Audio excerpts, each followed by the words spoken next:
Νότο! Δεν μου έρχεται τίποτα. Το μυαλό μου είναι κενό. Μόλις πάω να πιαστώ από μια ιδέα, αυτή αμέσως τυλίγεται σαν κουβάρι.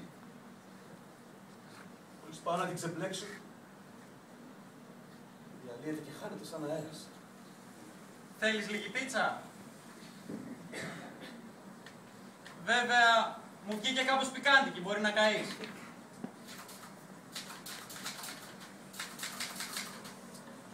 Μάλλον θα τη φάω μόνος μου, αφού εσύ κάνεις και δίαιτα. Ίσως θα πρέπει να αρχίσεις κι εσύ. Λες πως έχω παχύνει. Μάλλον. Μπα, εμένα γιατί δεν μου φαίνεται.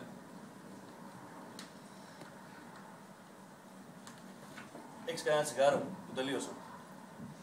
Αφού δεν καπνίζω, πώς να έχω. Είναι γι' αυτό. Δηλαδή με θεωρείς χοντρό? Κανείς δεν είπε κάτι τέτοιο. Ναι, αλλά για να αρχίσω δίαιτα, κάτι τέτοιο εννοούσα. Πάνω από ένα τσιγάρο. Πού έχεις μερικά ψηλά? Ακούς εκεί, επειδή έφτιαξα μια πίτσα. Στο σακάκι σου δεν έχει τίποτα. Πού στο διάλογο έχουμε μερικά ψηλά? Ψάξε στο σιρτάρι, εκεί θα βρεις. Πού πας? Είναι κλειστά σήμερα. Να πάρει και να σηκώσει. Σήμερα βρήκε. Και τώρα τι θα κάνω? Θέλω τσιγάρα. Φάει λίγη πίτσα. Μπορεί να σου περάσει. Ρε θέλω τσιγάρα, το καταλαβαίνεις?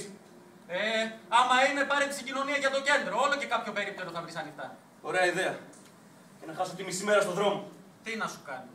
Να πας στο διάλογο αυτό να μου κάνεις. Πρέπει να προχωρήσω. Έχω συμβόλαιο μέχρι το τέλος του μηνά και δεν έχω προχωρήσει καθόλου. Από τη μια είδα κρύβρεχτες εκπομπές που όλο βλέπεις και από την άλλη παλιά πίτσα σου που έχει βρωμίσει όλο το σπίτι. Δηλαδή ρε μαλάκα, τώρα σου στέκει πίτσα. Ναι, ρε, η πίτσα! Ακριβώς αυτή! Ή μάλλον αποκλειστικά αυτή. Η μυρωδιά από το λεμένο τυρί έχει μπει μέσα στα ρουθούνια μου και αυτή η καυτερή πεπεριά έχει γεμίσει όλο το σπίτι. Και εσύ! Και εγώ τι? Εσύ με τον απέσιο τρόπο που μας λάς και όλο παραπονιέσαι ότι σε καίει και δεν μπορείς. Λοιπόν, αρκετά ως εδώ. Είναι Κυριακή και επιτρέπω στον εαυτό μου να ξεκουραστεί. Με περιμένει μια δύσκολη εβδομάδα στη δουλειά. Εσύ κανονικά τόσο καιρό έπρεπε να έχει τελειώσει, αλλά εσύ κάθεσαι και δεν κάνει τίποτα. Τι έχεις να μου πεις για όλα αυτά? Θέλω ένα τσιγάρο, καταλαβαίνεις? Εντάξει, κατάλαβα. Θα σου αδειάσω την γωνία. Πού πας? Πού πας, μη φεύγεις? Γύρνα πίσω!